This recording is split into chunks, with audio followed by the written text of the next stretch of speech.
This is TV program 8409, The World Tomorrow with Herbert W. Armstrong. The production date is June 25th, 1984. Ambassador Television Production, Media Services for the Worldwide Church of God. Copyright 1984.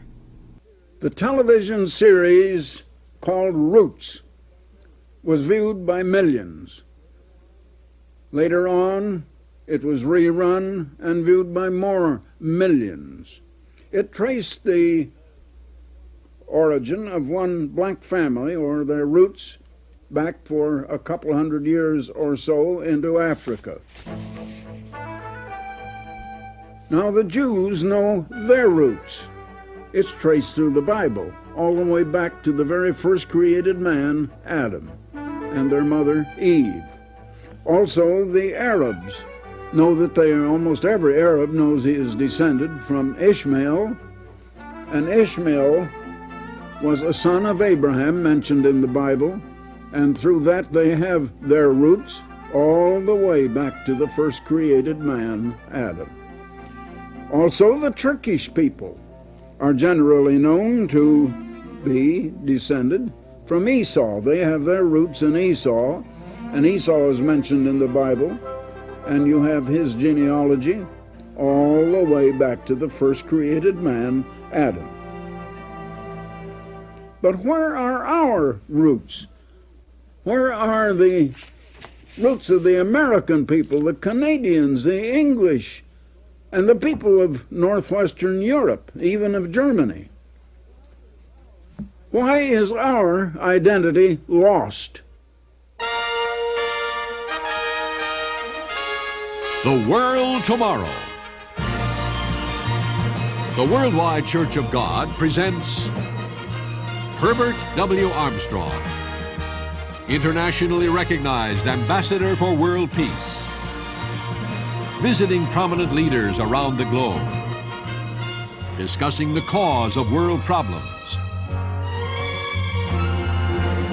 and proclaiming the good news of the world tomorrow. Ladies and gentlemen, Herbert W. Armstrong. Why is it we do not know where we are? Our identity is lost, while other people can trace their ancestry and their roots all the way back. Well, I'm going to give you the answer.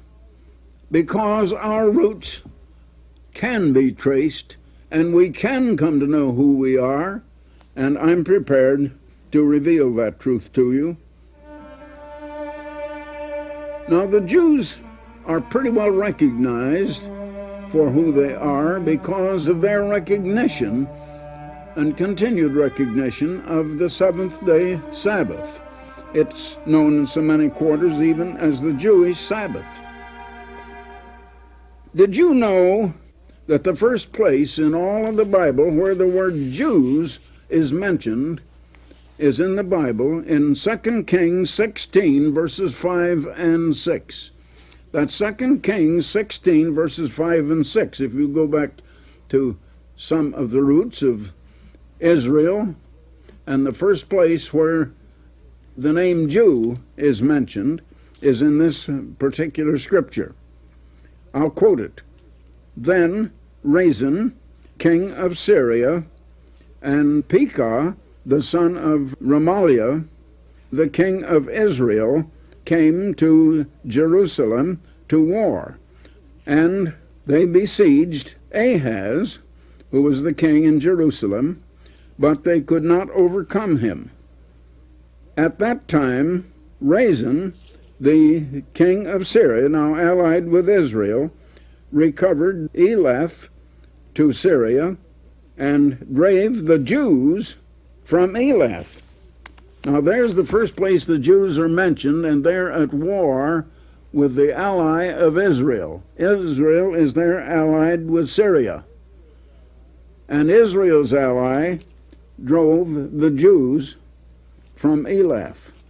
And the Syrians came to Elath and dwelt there unto this day, as you read in 2 Kings 16:6. the first place where Jews are mentioned, they were at war against Israel. Now, can you imagine that? The Jews at war against Israel. Why, doesn't everybody think that the Jews are Israel? But the truth is they are not. The Jews are not Israel at all. And it's time we get some of these identities straightened out. After King Solomon of Israel died, his son Rehoboam came to the throne. Solomon had taxed the people very greatly. As a matter of fact, he had overtaxed them. And he was living in greater and more gorgeous splendor than any king ever had. The people of Israel sent their representative to King Rehoboam, the son of Solomon, who now was the king, and they said to him, "If you will lighten our taxes and not put this burden on us like your father Solomon did, we will serve you. But if you do not, and if you're going to continue to tax us, we are going to reject you as our king. You will not be our king any longer." Rehoboam consulted the old men, and they advised him to give in and bring down the taxes. Then he consulted the young men, and they said, "Oh, tell them where to go to." And so he said to them, "My father laid the taxes on you, but I'm going to make it a whole lot worse. I'm going to lay heavier taxes on you." And then Israel rejected him as king. And they took the man who had been, well, today we would call him the prime minister under Solomon. His name was Jeroboam. And they made him the king. And they set up the capital in Samaria, the city of Samaria, north of Jerusalem, some several miles north of Jerusalem. And they rejected Rehoboam as king. At that time, the tribe of Judah seceded from Israel and became the kingdom of Judah. They took a new name. They became known as the kingdom of Judah. Now the tribe of Benjamin went with them, because they were located, adjoining them in territory anyway. And the first thing that the new king Jeroboam did was to change the seventh month festivals of Israel, which was the Feast of Tabernacles, to the 8th month. And also he changed the seventh day of the week, or the Sabbath day, from the 7th day to the 8th day, which was Sunday, or the first day of the week, the beginning of another week. And so a great division was made. Now, the next thing that King Jeroboam did was to put away all of the Levites, who were the priestly tribe. They were the better educated people. They were the most highly educated, the most affluent people in Israel, but he put them away because he was afraid they would lead the people back to King Rehoboam, and Jeroboam would lose out on his throne. And so the tribe of Levi joined with Judah also, and the three tribes of Judah, Benjamin and Levi, became known as the kingdom of Judah. They were not Israel. They were now the kingdom of Judah. Now for the time of 19 different kings and 7 dynasties, the kings of Israel continued to rebel against their God, the Creator. And finally, God had warned them that he would drive them out, and finally he did. And now we trace the history of what happened in 2 Kings, the 17th chapter, beginning with verse 5. Then the king of Assyria came up throughout all the land and went to Samaria, Israel's capital and Israel's land. The whole land was called Samaria by that time, and besieged it 3 years. That's from 721 to 718 BC.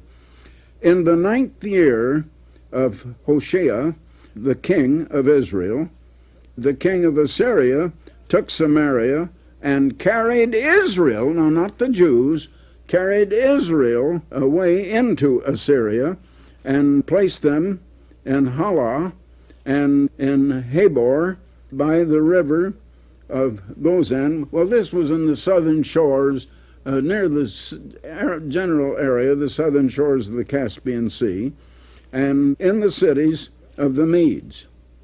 Therefore, the Lord, or the Eternal, was very angry with Israel and removed them out of his sight.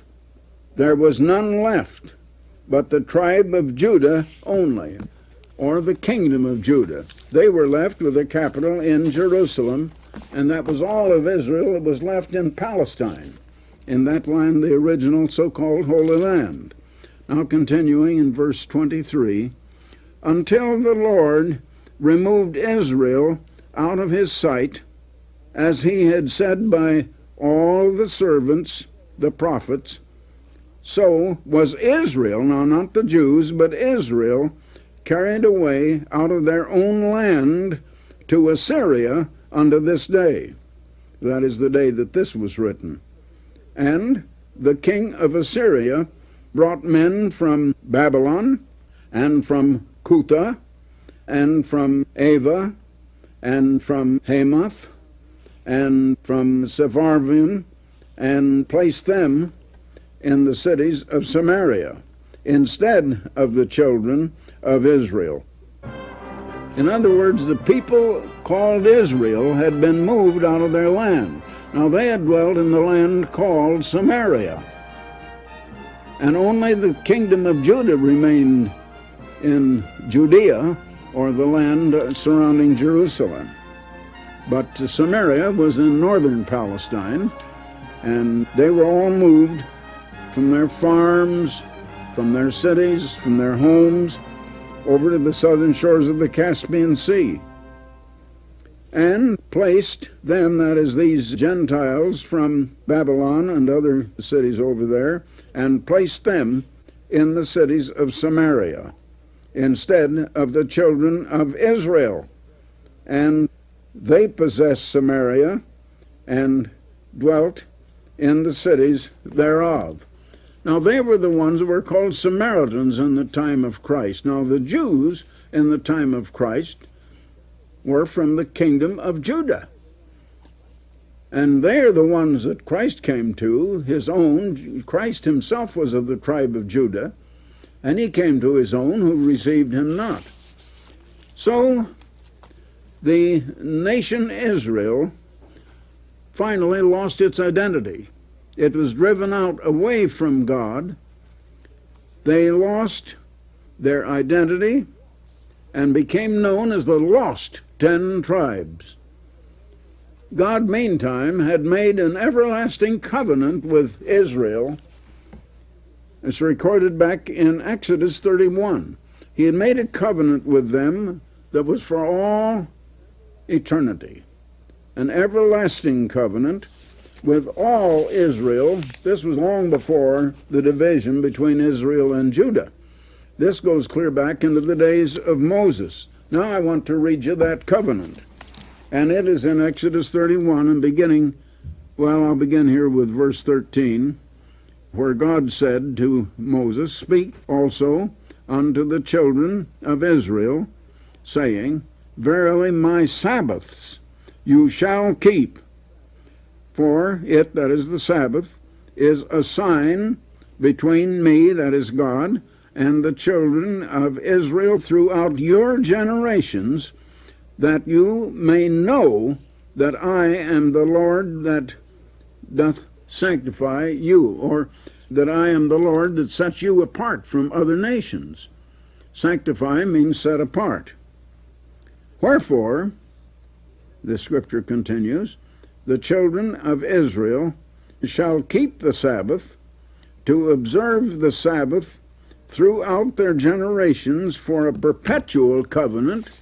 So it was a covenant, it was perpetual, never to end. Now incidentally, let me mention, this is a covenant, and it is no part of the old covenant. It was made after the old covenant had been, well, we might say signed, sealed, and ratified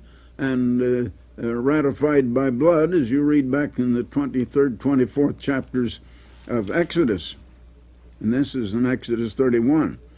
Now, verse 17, it is a sign between me, that is God, and the children of Israel forever.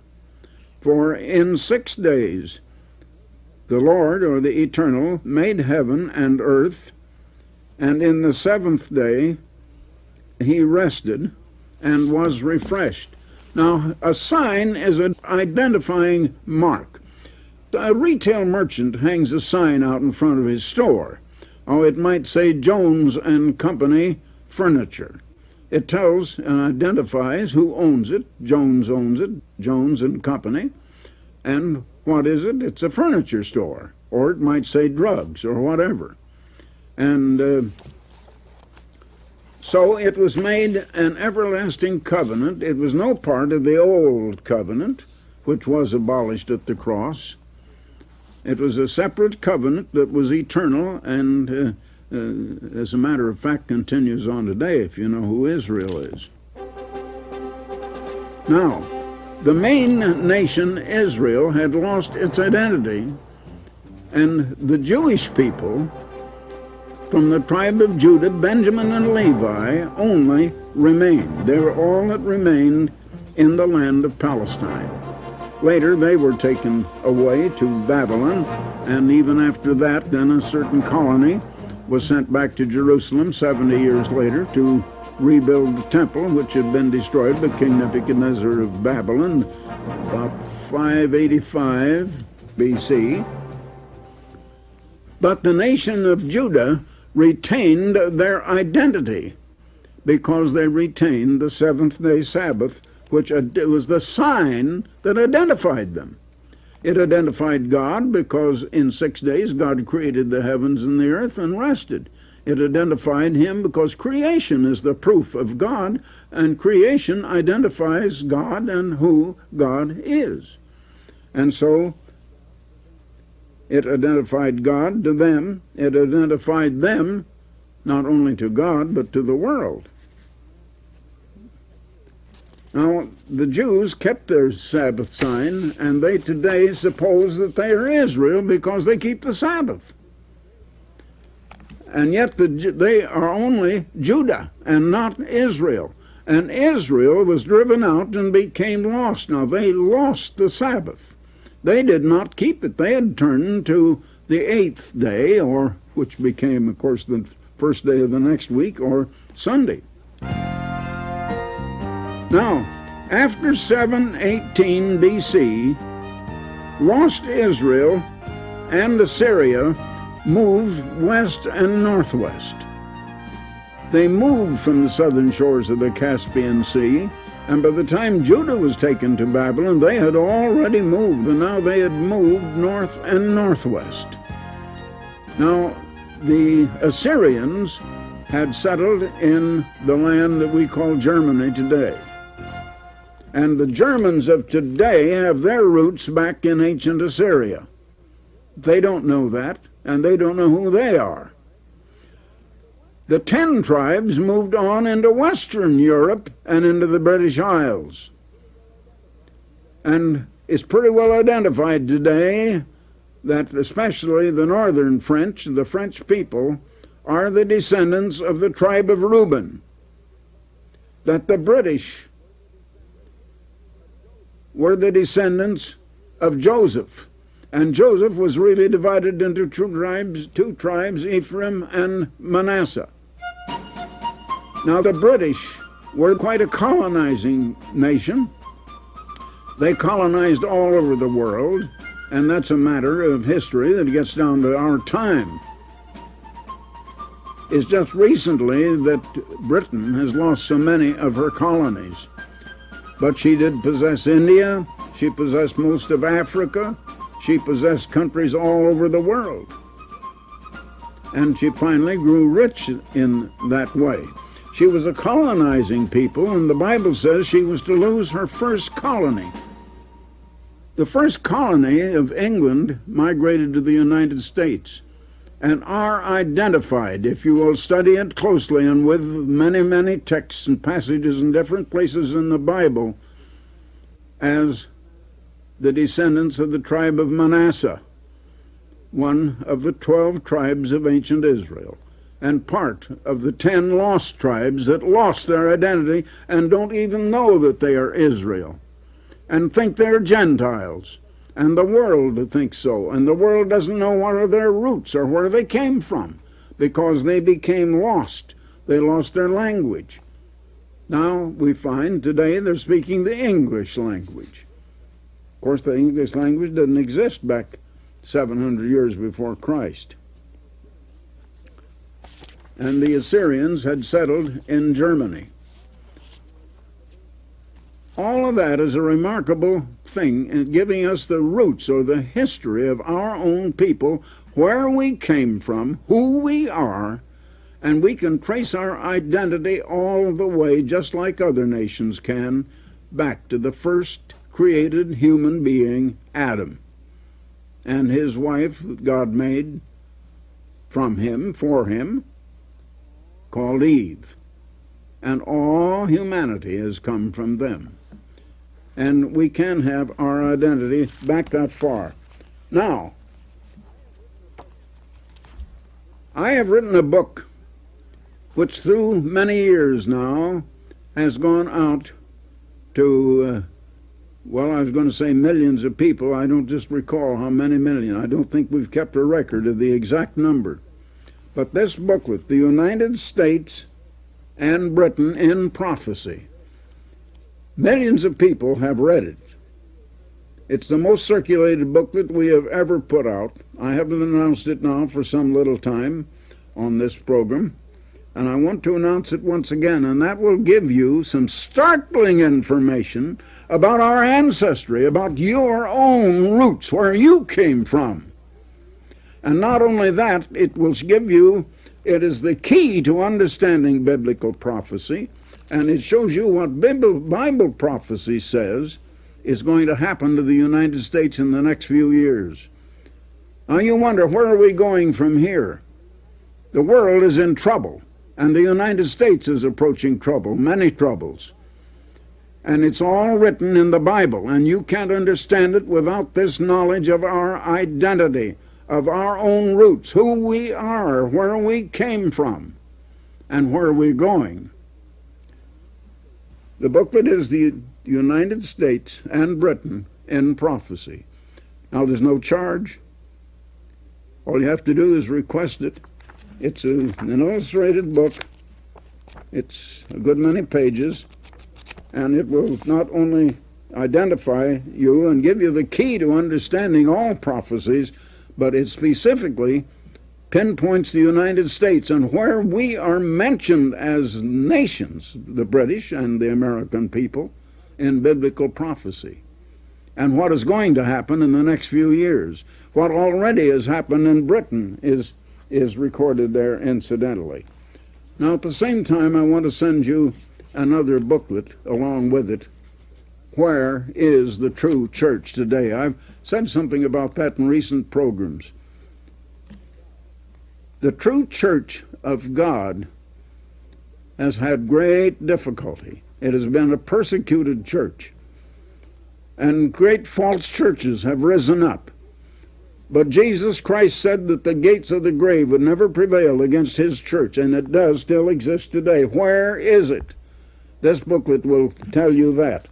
Now also, the finest magazine in the world is published by our organization, called The Plain Truth. Here's the most recent number, and by the way, for the first time with this number, we have finally reached 7 million circulation. 7 million copies per month. It has a lot to do about the Olympics in this number, because they're coming to Los Angeles. And it starts out with an editorial from me, and then the article, The Olympic Games, a Mirror of Mankind. There's something about the Olympic Games that you need to know, and there's quite a history of it there.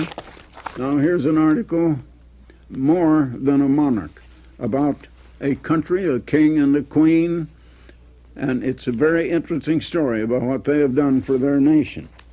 Then another article, Tomorrow's News Today, and that refers to biblical prophecy. Prophecy is telling or forecasting what is going to happen before it happens. You get the news of the future today.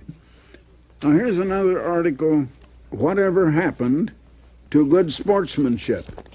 And that is concerned about the Olympics also. Whatever happened to good sportsmanship?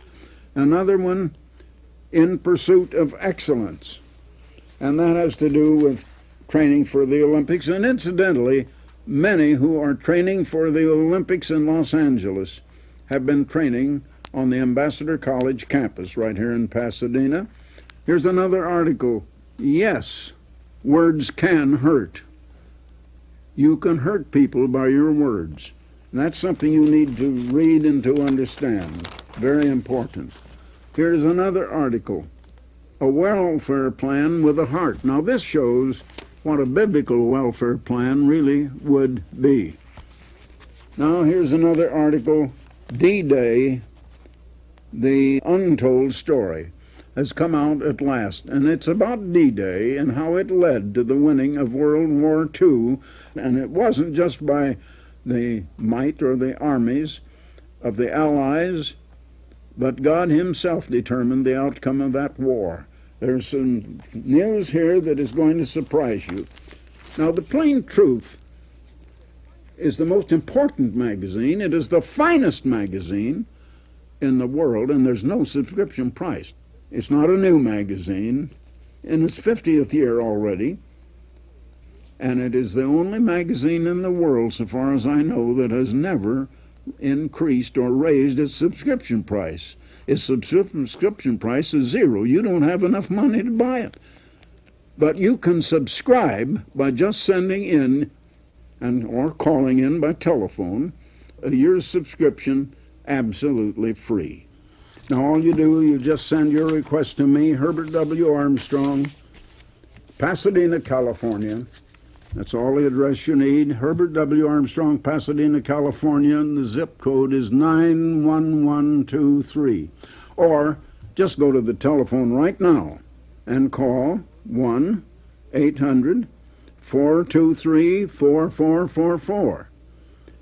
That is, you dial 1, then 800-423-4444.